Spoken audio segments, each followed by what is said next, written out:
Bullseye with Jesse Thorn is a production of MaximumFun.org and is distributed by NPR.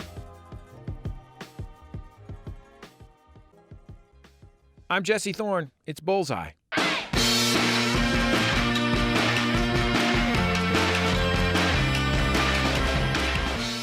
Rosie Perez is maybe one of the most fascinating people we've ever had on Bullseye. She's a native of Bushwick, Brooklyn, and she's performed on stage and screen. She was nominated for an Academy Award for her role in 1993's Fearless. She had iconic parts in White Men Can't Jump and Do the Right Thing. She's been a host on ABC's The View, served as Grand Marshal of the International Boxing Hall of Fame, and she's an incredible dancer. She was even the choreographer on In Living Color. Through all that creative work, one thing is clear. Rosie Perez is a deliberate, brave artist who carries with her a commanding presence when she performs. And of course, she has one of the most unmistakable voices ever. In the interview you're about to hear, we aren't going to talk much about Rosie's acting career, but let's start with a little bit from one of her most memorable performances. Here she is playing Tina in the all-time classic, Do the Right Thing. No, come on, Mookie, that's out. Hold up, wait a minute. First of all, it is too hot, all right? And if you think I'm gonna let you get some, put your clothes on and leave here, and I'll see you a black for another week, you must be bugging. I see you tomorrow. You're right, and my name is Boo Boo the Fool. So no nasty, huh? No. Tina, let's do something else then. What? Trust me. Trust you? Mookie, the last time I trusted you, we ended up with a son. Remember your son? I do remember my son. His name is Hector. You know, what are you trying to say? I'm a bad father? On the strength. Let me talk to you for a second. What? What? Over here. Rosie Perez, I'm so thrilled to have you on Bullseye. Thank you for coming on. My pleasure. Thank you for having me. When you did Do the Right Thing, you were like 20 or 21 or something, right? 20. Mm-hmm. Did you even think of yourself at the time as an actor? No.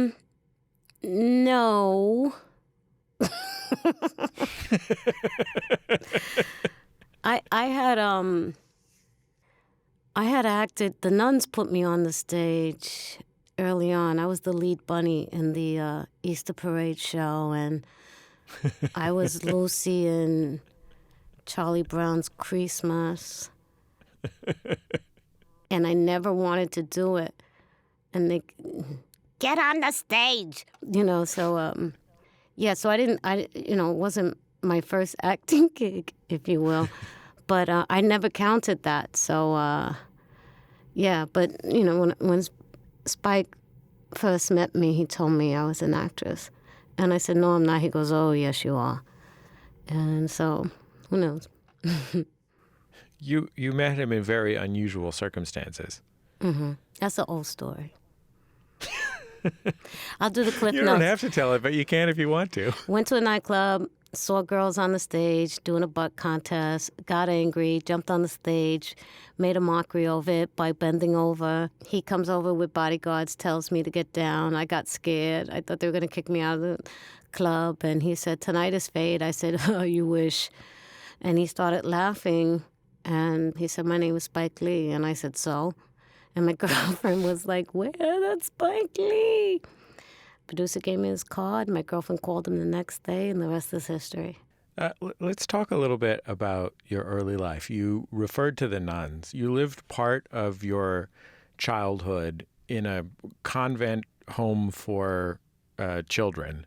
How did you end up living there? I'm a product of an affair. So my mother and father were married to different people. They met up. I happened. And then when I was a week old, my mother gave me to my father's sister, Anna Domingo Otero, God rest her soul. And I thought she was my mom. And 4 years later, my mother came back, ripped me out of my aunt's arms, only to put me in a home, in a convent, which was very weird. It was very, very weird and very startling. I remember bits of it, but the bits that I do remember, I remember them very, very vividly. And from day one, I remember saying to myself, I don't belong here. Because I was so loved. I was so spoiled. So that didn't mix well with the nuns. When you lived there, what was your relationship like with the rest of your family, with your mother? And you had half-siblings who also lived there and half-siblings who didn't, and your father was, I guess, at that point living in Puerto Rico? Mm-hmm. He lived in Puerto Rico and in Brooklyn, my father. I didn't know my half-siblings, my mother's other children.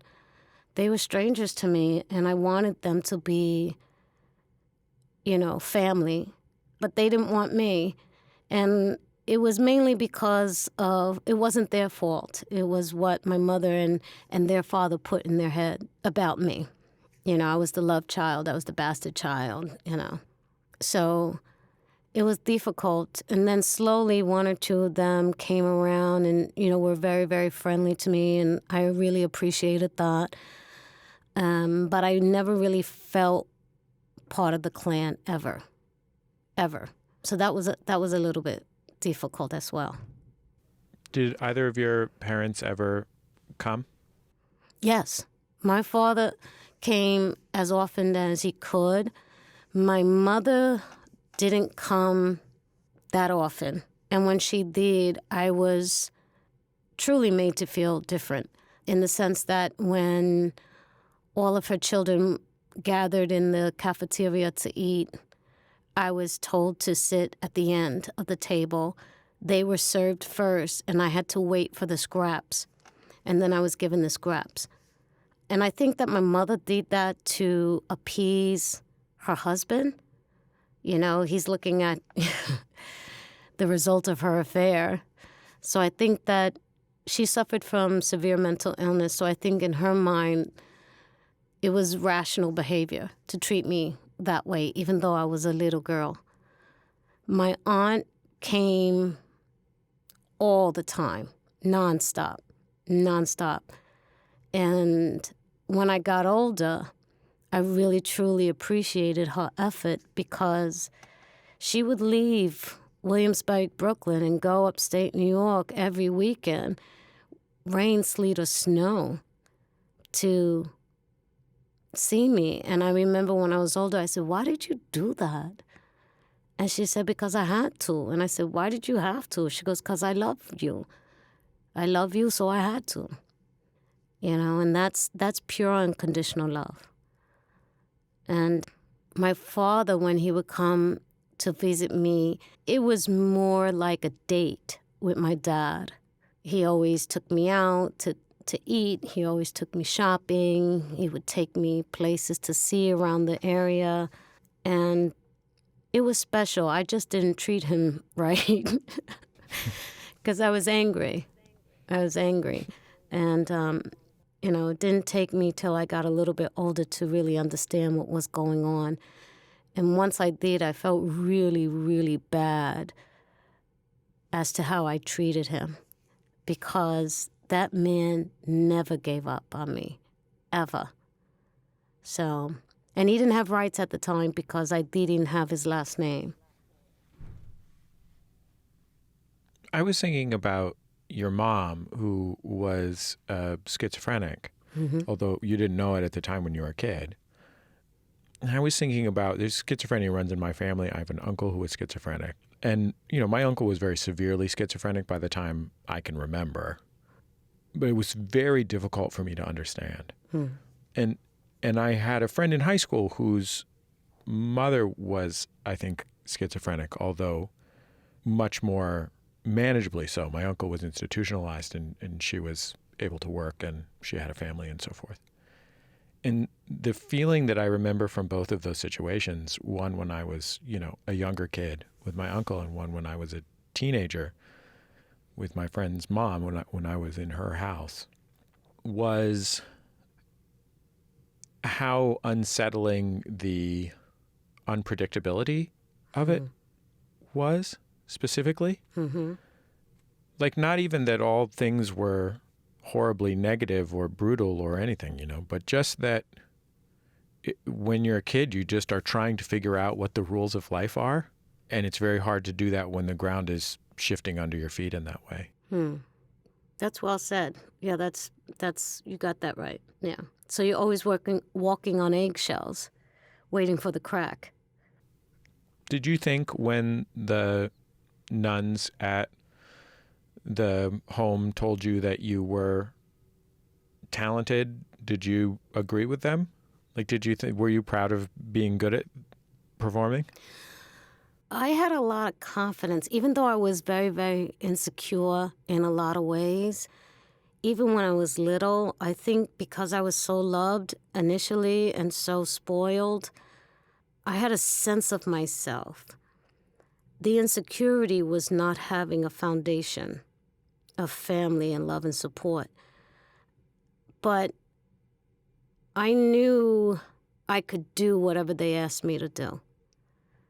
I knew I could play Lucy in a heartbeat. I knew I could play Linus, which I begged them to let me play, and they were worried that I had lesbian tendencies. But I think that when I felt good was when it came to dancing, because it came so easily to me. My aunt told me that I was dancing even as an infant, on my back, always moving. I just would never, ever stop, she said, unless I was tired, and then that was it. I was over it. I was tired and I wanted to sleep. But when the nuns taught me how to tap and modern dance and this Asian, I think it's Filipino or Thai, stick dancing. Yeah, that's Filipino. Yeah. That's really cool. Yeah, and it all came just so easily to me, and it felt good when I was told that I was good at it. We didn't get a lot of praise from nuns. It wasn't like, oh my gosh, you're wonderful. It was like, very good. It was like that. And there was the novices. There's nuns and then you're a novice before you become a nun. The novice, before they were tainted, sorry for you Catholics out there, I'm talking about my own experience with the Catholic Church.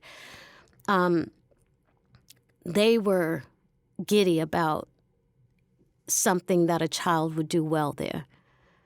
They were the ones that would say, oh, that's wonderful, and be very, enthusiastic about your achievements. But the nuns that were there for a long time, they were over it. They were over it. They were like, that's good. Okay, line up for supper. It was kind of like that. So you've mentioned you were doing the stick dancing, which is really cool.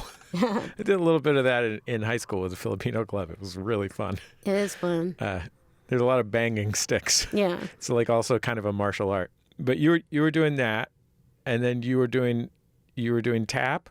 Mm-hmm. Were you doing like Shirley Temple numbers? We weren't doing Shirley Temple numbers, but I would imitate Shirley Temple all the time.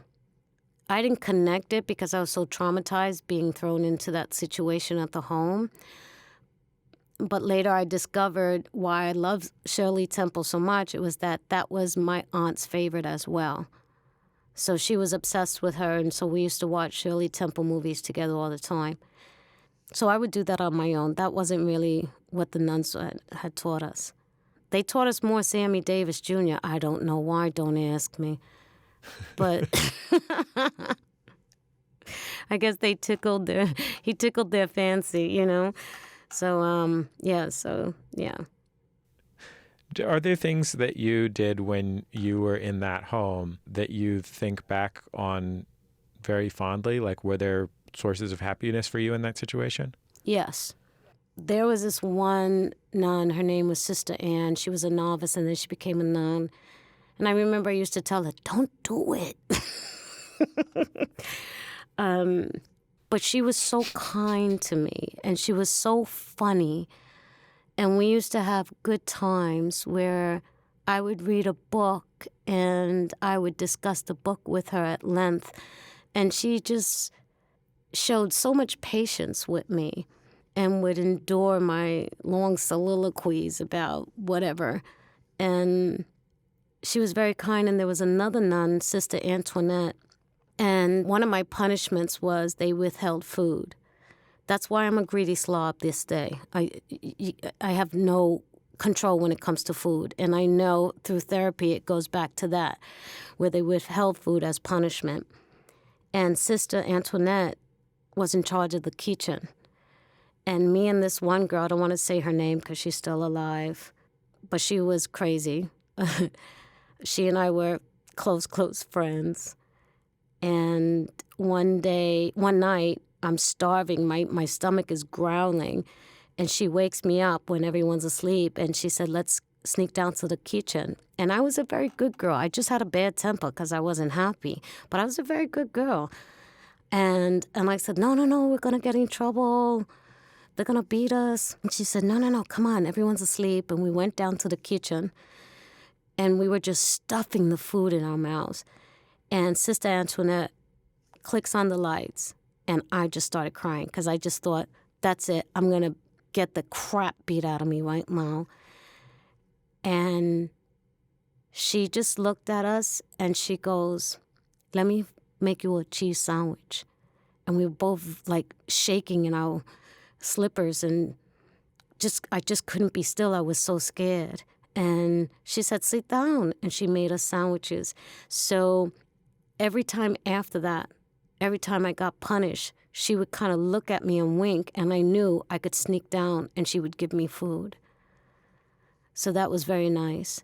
And there were wonderful, wonderful counselors and volunteers that would come to the home during the day that were really special. There was Mr. Neal and his wife, Betsy. They were very kind to me. They would always take me for a ride in their car. There was Miss Claudia. She would take me for sleepovers at her house and take me shopping to buy nice clothes. And she taught me how to act out in public. And then there was one special nun, Sister Margaret Francis, who actually left the order. She had the biggest impact on me. I remember when she was leaving, she came to see me before she left for good. She came back for a visit. And I remember she grabbed my arm and her eyes were flooded with emotion. And she grabbed my arm and she said, put your head down and study as hard as you can and get out. Your mind, your intelligence is your ticket out. I go, okay. And she squeezed my arm so hard and she says, no, I want you to promise me, say it. Say that you're going to do it. You don't belong here. And I said, I promise. She hugged me and she left and I never saw her again. So there were really caring people there, like really, really caring people there. It wasn't just about sadistic nuns and angry priests. There were some really beautiful folks that affected my life in a really sincere way. Even more from my interview with Rosie Perez after a quick break. When we come back, Rosie tells us about dancing on Soul Train. Stay with us. It's Bullseye for MaximumFun.org and NPR. Support for this podcast and the following message come from Today Tix. With the Today Tix app, getting tickets to your favorite shows is a fast, easy process. This Cyber Monday, use Today Tix as your go-to hub for everything from theater and arts to comedy and opera. Try Today Tix now by going to todaytix.com/bullseye and use promo code Bullseye to get $10 off your first purchase.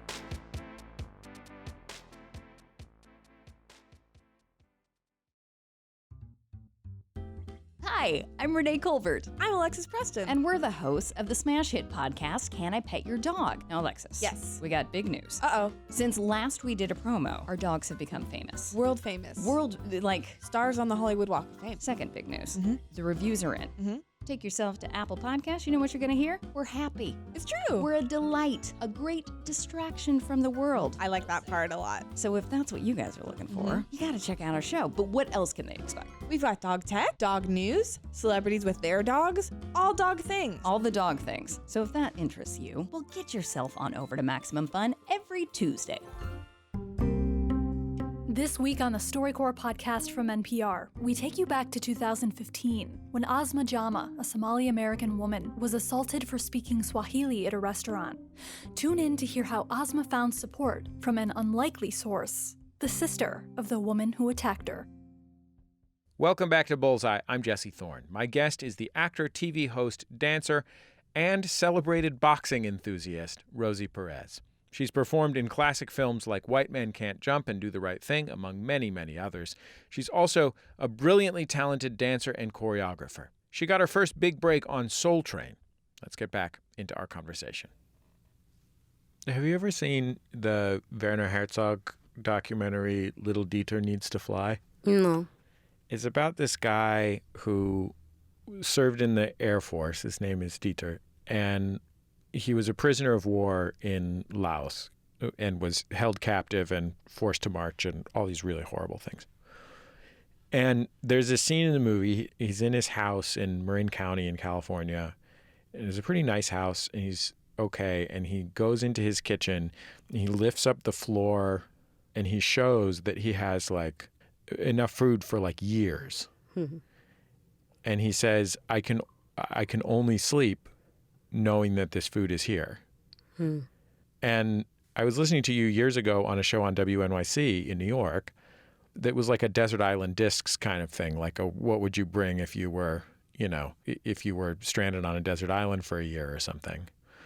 And you had written on there like intake form or whatever, some different thing. All the Billy Wilder movies was one of them, I remember. Like one of them was like, a lot of tampons. And like there was no category for like what food might you need on this trip. You know what I mean? Like I think it was supposed to be taken as read that they would provide all the personal necessities that you would need, all the toilet paper and everything. But you had written that in, and that immediately made me think of that scene in Little Dieter Needs to Fly. Mm-hmm. Which is that, like, you were partly goofing around, and it was really funny. But also, it was like when you've been through the trauma of really not having, that trauma lives with you for the rest of your life, no matter what the other circumstances of your life are or become. 100%. And I wasn't really initially trying to be funny, but I knew it was funny. When I would watch movies, and like if it was a war movie or someone's trapped on a desert island, once I got my period, I go, what are they going to do? I always thought that. And it's because, when I had to be at my mother's house by court-appointed visits, the environment, it was, abject poverty. And there was times where there weren't even any sanitary napkins. And that stuck with me. And even to this day, my biggest bill, my biggest expense is food and groceries because of the abject poverty and because of the punishment that I endured.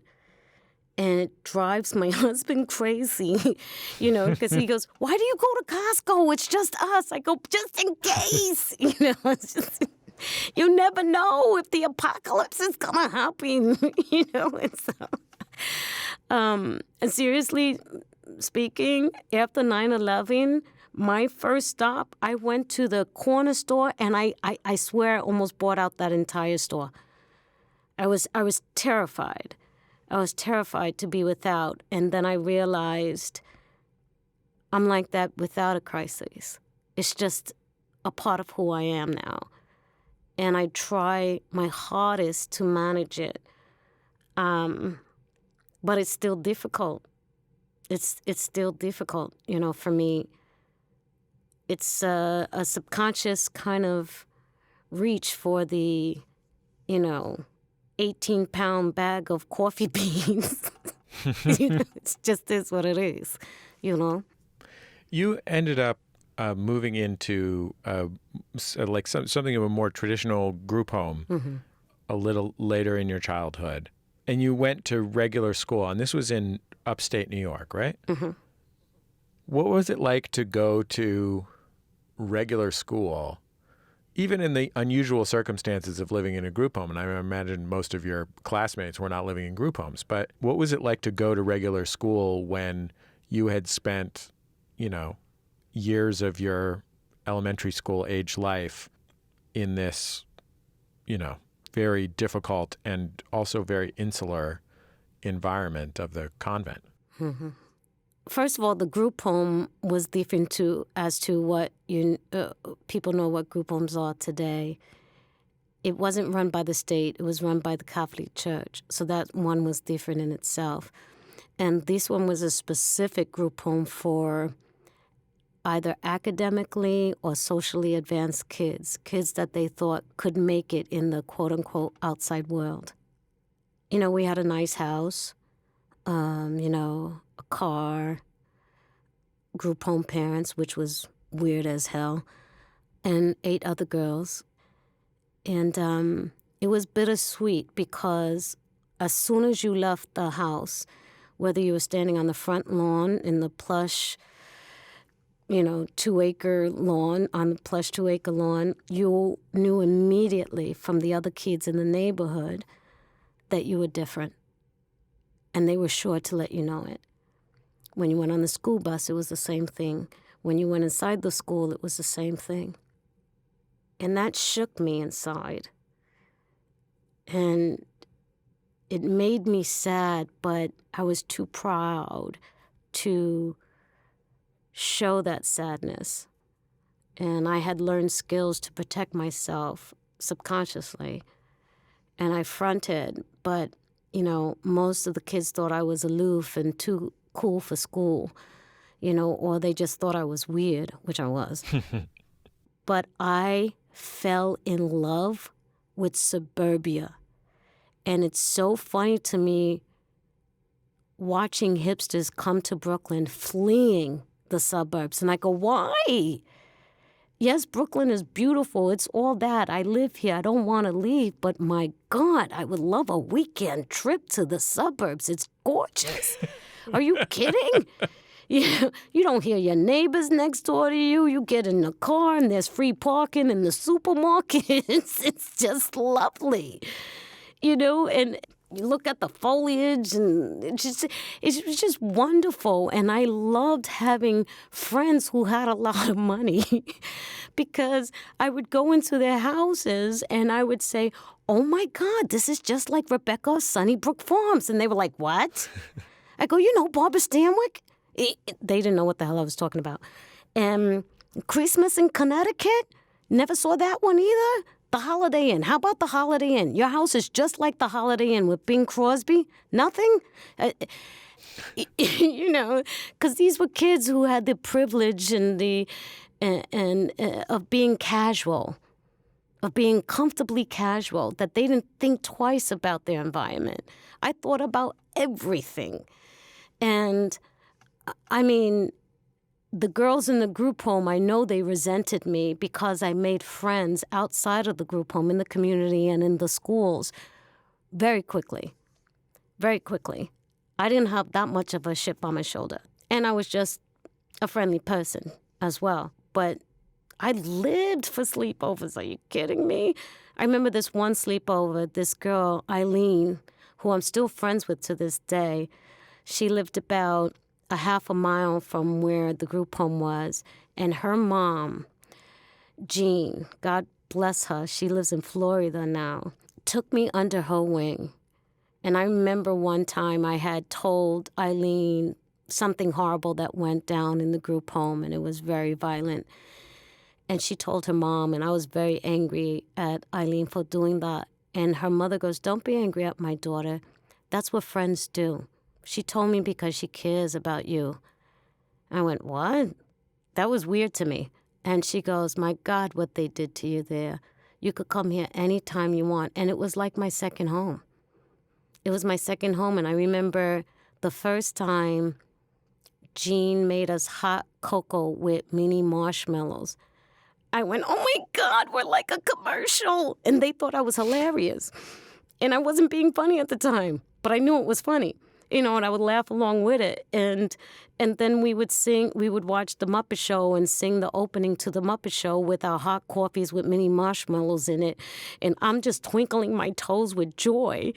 And Eileen just would laugh at me so much. And Miss Jean, she just would hug me and I would freeze up because I wasn't used to that type of affection outside of, my aunt or my cousins who I thought were my sisters, But she was wonderful, so wonderful that she writes me every single year.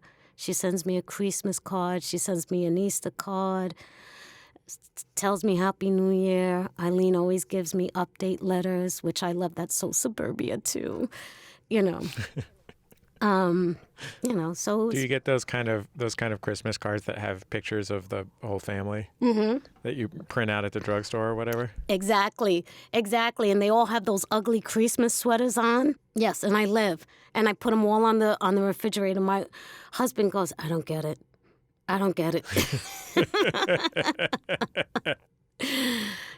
So it was bittersweet. It was quite bittersweet. When did you start going out to dance? I always was dancing, but to a nightclub, I think I was 12 or 13. I don't know what I wrote in the book. That's not normal? I think most people wait till 14. Well, actually, it wasn't that I wanted to go to the nightclubs. It was more like, to go to the nightclubs. It was more of trying to be accepted by my half-siblings. So they would use us to, we would practice dancing the hustle for hours, all day. And then at night, we would get dressed up. I don't know who we thought we were fooling at the doors, but in Brooklyn, it didn't matter. They would let you in back then anyway. And we would go to these, borough disco clubs. And my half-siblings would use me to show off on the dance floor. And then when a girl would come up, then I would have to sit down. And I wasn't allowed to talk to anybody. I wasn't allowed to drink anything but water that they got me. And I would just watch them all night long until they were done. And then we would get back on the train and go home to my mother's house. That's how I was introduced to the club scene. You eventually moved to Los Angeles to go to community college. Were things completely different in LA than they were in New York? They were very different. You couldn't just hop on the subway and go anywhere you wanted to go. It was very much a car culture, still is. It was very much of a culture of isolation. So as soon as someone finishes work or finishes school and they go home, that was pretty much it, unless they had something else on their schedule. They didn't casually walk out of their house and went for a walk, or casually turned up at their friend's house and yo, what are you doing? Come on in. It wasn't like that. You had to make an appointment, which I found so strange. I said, hey, what are you doing? Can I come over? Huh? When? Now? Oh, did we have a date?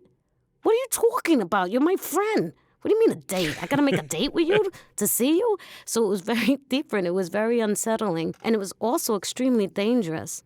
New York had done away with gangs. That was old school. And when I went to Los Angeles, the gang culture frightened me. It scared the heck out of me. And I remember telling my college friend, I said, this is like Sodom and Gomorrah out here with sunshine. This is like crazy town. And she goes, how can you say that being from New York? I said, New York, we understand crazy. We get crazy. If crazy comes to you, you go, yo, move, thank you. In LA, you don't know who's crazy. And it just happens. And you're like, oh, my gosh. And it was very, very weird. It was very weird. And it was very lonely being out there without my New York base, my New York family. It was very hard for me to connect. I really didn't like it. I really, really didn't. The only thing that I did like about Los Angeles when I first went out there was that there was a lot of parking. There was ample free parking. You got discovered dancing in a club when you were 19, I think, and invited to perform on Soul Train. There's a few video compilations of you dancing on Soul Train that are on YouTube. They're basically the best thing on all of YouTube, except for maybe there's also a video where just a bunch of golden retrievers are all swimming in a swimming pool together. And they love it so much they're having a big party. But besides that video, which is also really great, I think these YouTube compilations of you dancing on Soul Train are amazing. And what's amazing about it to me, and like I wasn't dancing at clubs in, 1983 or whenever this was, but what's amazing to me about it is, Soul Train, first of all, was not at the time a hip hop show at all. And the styles of dancing that were being done on Soul Train in the mid 1980s were very different from what you were doing. So they were sort of fluid styles and then maybe a little bit of like popping and locking or something. And in these videos of you dancing on Soul Train, you basically lock into the camera, delivered the most powerful face I've ever seen in my life. And I'm talking about powerful in all categories. And then you basically just do a dance that like I could only describe as like, I guess we'd have to bleep this on the radio, but ass kicking, like a pow, pow, pow dance. And I think of you like showing up from New York on this TV show and being like, I've got this other thing that I do. And you do it with such extraordinary conviction. And like you're not dancing in the style that the other people are. Like some of the other people are dancing really beautifully or coolly. There's great dancers on Soul Train of all kinds. Mm-hmm. But you are like a visitor from another planet. You're like, oh, this is what I do. Wow. Okay. And the question? Were you? Yeah, the question is, were you like aware of that when you were doing it? Did you like get there and you're like, well, they all dance like this, I dance like that. I'm going to lock eyes with the camera and take care of business. No. When I first went there, I was dancing hip hop and Don Cornelius told me to stop. And he says, we don't do that here. I went, okay, got it. And I wasn't dressed appropriately either. So I had to change clothes and come back. And I wasn't used to dancing in high heels. So I didn't know what the heck to do. Honestly, I really didn't. The way I was moving my body was, in a way, a virgin who thought they were being sexy would move their body. It was exaggerated beyond, but I didn't understand that. And it also was kind of tongue-in-cheek because my college girlfriends, I got them in too. Shout out to Carol, Nia, Tracy. And so we were watching everybody else take it so seriously, specifically going down the Soul Train line. And I didn't know what to do. My heart is pounding. And I think Carol was giggling the whole way. She's like, what are you going to do? What are you going to do? I go, shut up. And I go, I don't know. And then she goes, let's have a contest. Who's going to be the wildest? So I was like, okay. And so I didn't fully understand what it meant that a camera was on me and that millions and millions of people would be watching. So it was kind of a dare the first time I went down. So I was half frightened to death and half cracking up. And when I went down and I did it, the first time, Don Cornelius goes, get back up there and do it again. I went, what? And that was it. It stuck. We'll wrap up with Rosie Perez after a break. Don't go anywhere. It's Bullseye from MaximumFun.org and NPR. This message comes from NPR sponsor Smart Water. Smart Water is for the curious drinkers, the ones who are always looking for ways to make things a little bit better. That's why Smart Water created 2 new ways to hydrate: Smart Water Alkaline with 9+ pH and Smart Water Antioxidant with added selenium. And now you can order Smart Water by saying, Alexa, order Smart Water. Smart Water. That's pretty smart.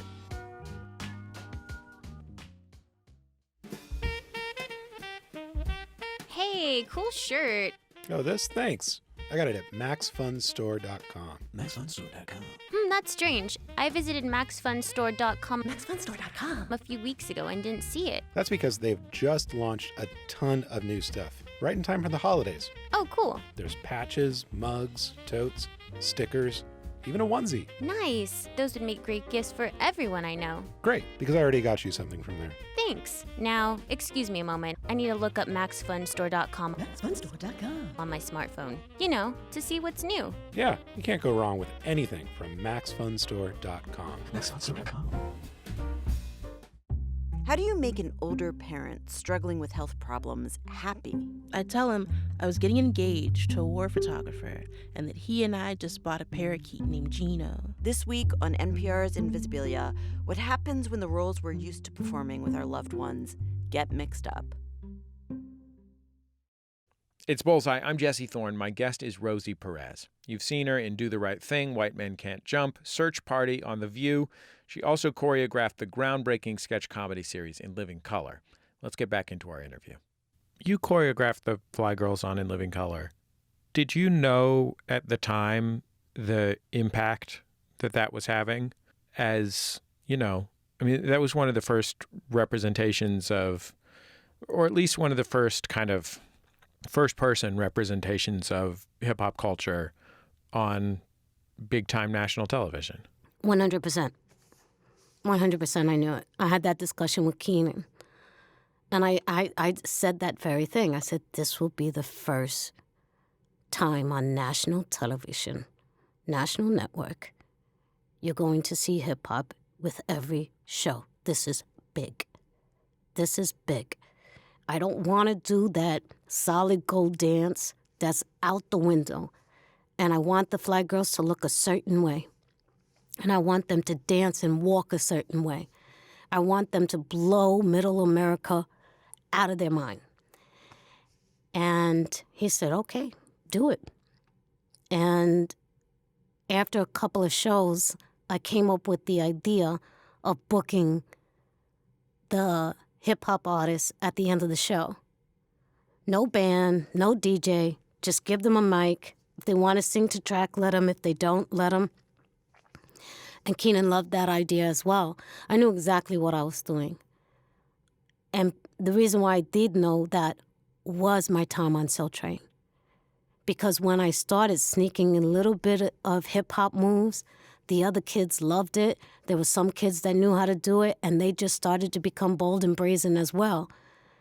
And, you know, and I remember the impact that had on the masses. So I did know.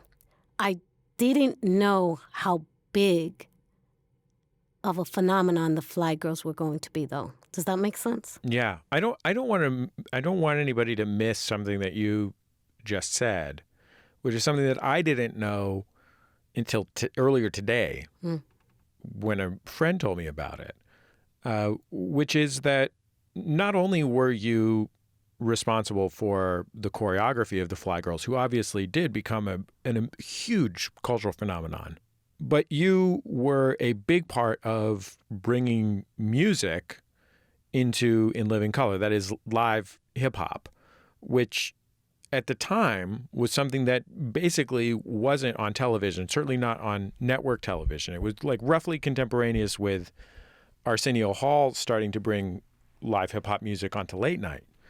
But this was like, you know, I was an early adolescent at the time, and I watched it in the living room with my family, with my parents, you know. It would be Arrested Development or Leaders of the New School or whatever, you know, Brand Nubian on television. And you were a big part of bringing those music acts into the show, which had not been part of the original plan. Yeah. I mean, the other producers tried to shoot the idea down, and so did the network, and so did the what is it called, the people that censor everything. Standards and practices. Standards and practices. I was not their favorite person. So, yes, but I kept telling Keenan, this is gonna be big. Middle America has no idea who Busta Rhymes is, let alone Leaders of the New School, you know, or Nice and Smooth, Heavy D and the Boys, like you said, the Brand Nubians. I mean, and on it went. I did get upset after a while that well, rightfully so, it was Keenan's show. He allowed his brothers to book some acts that I wasn't behind at all. And I was like, you're killing the credibility of what I'm trying to do here. You know, and then finally Keenan gave me the reins back, which was good. You know, he was a fair boss. He really was. He was a good boss, actually. You were diagnosed with post-traumatic stress disorder, given all these childhood traumas, only frankly some of which we've touched on in our conversation. Have you found it difficult in your life, or have you developed skills to find places in your life to be comfortable or peaceful or feel secure? There are many places of my life that I can feel comfortable and peaceful and secure. What happens is that the waves come out of nowhere. And that is part of my struggle with PTSD. Because when you're having a good day and everything seems fine and dandy, and then all of a sudden this wave comes over your head and you're like, whoa, in the sense that all of a sudden a feeling of blah will come over me for no reason, or a feeling of innate sadness. And I'll say, I don't know why I'm sad. You know, I don't know why I'm feeling this. And through therapy, intense therapy, I learned that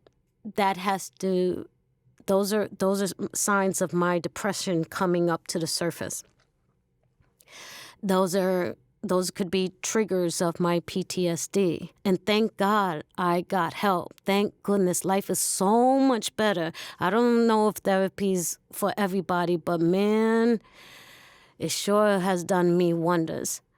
And I thank goodness that I had enough courage to go ahead and do it. And I'm still in therapy. I don't go every day anymore. But well, it was bad for a while. But I check in now, and I do the work.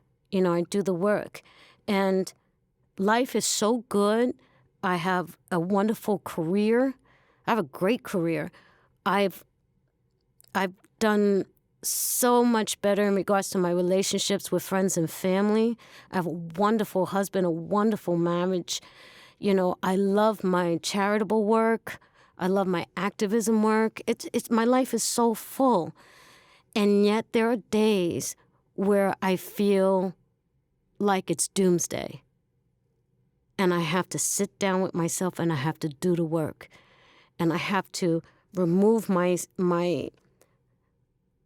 soul from the past and get inside the present and understand I'm here. I'm right here. I'm not back there. All of that is gone.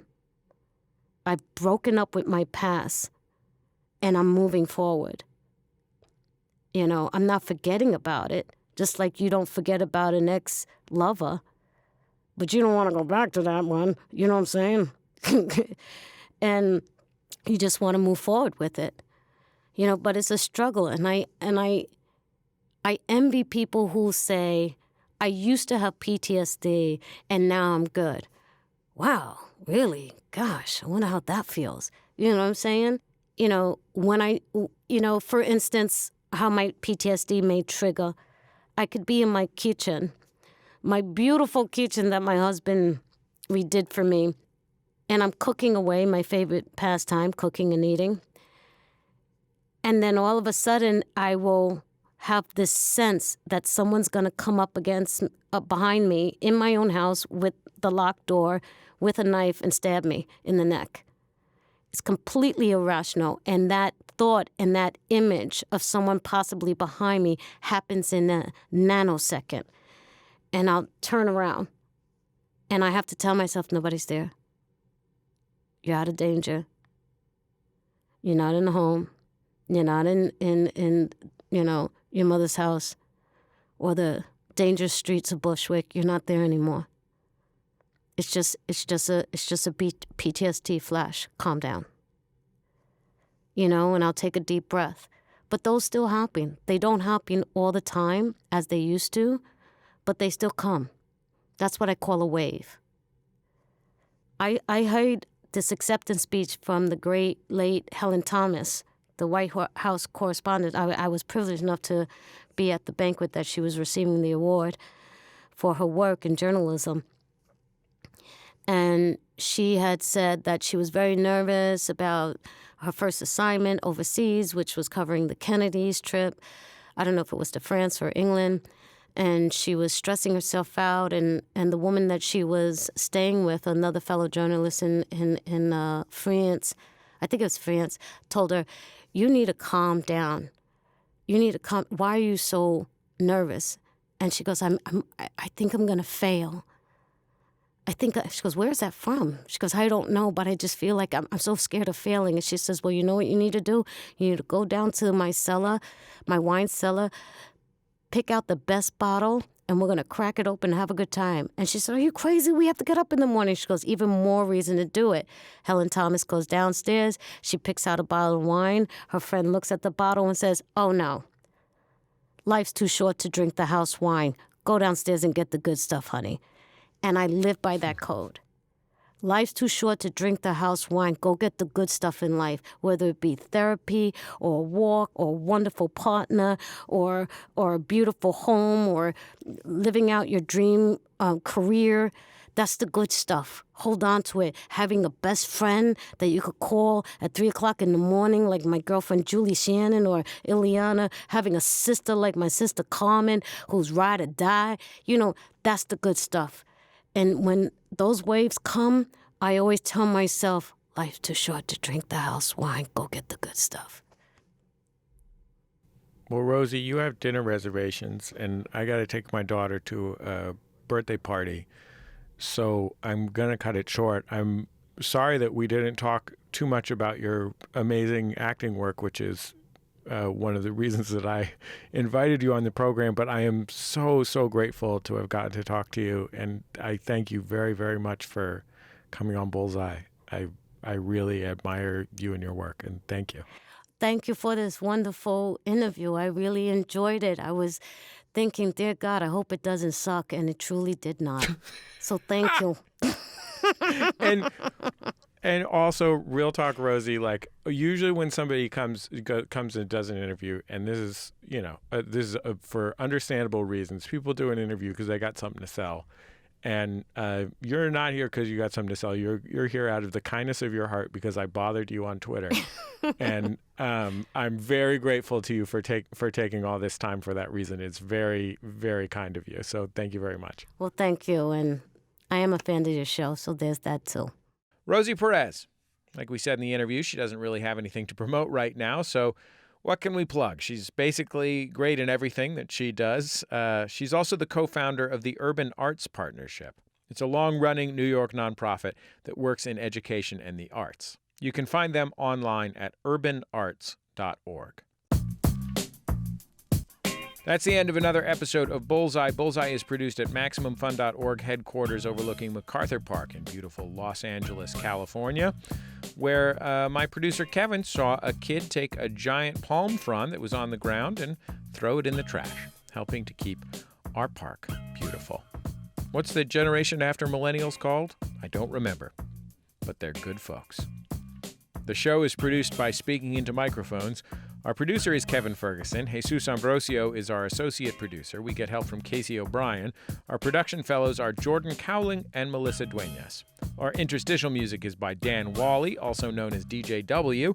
Our theme song is by the Go Team. Thanks to them and their label Memphis Industries for letting us use it. And there are nearly 20 years of Bullseye and Sound of Young America interviews available for free on our website at MaximumFun.org. You can also find many of them in your favorite podcast app by subscribing to Bullseye. I recommend, for example, the time Tim Heidecker and Eric Wareheim came on the show. This was back when I used to tape it in my apartment, and they just wanted to talk about jazz. Just talked about jazz the whole time. It was a lot of fun. We're also on Facebook, Twitter, and YouTube. Just search for Bullseye with Jesse Thorn. You can keep up with the show there, and I think that's about it. Just remember, all great radio hosts have a signature sign-off. Bullseye with Jesse Thorn is a production of MaximumFun.org and is distributed by NPR.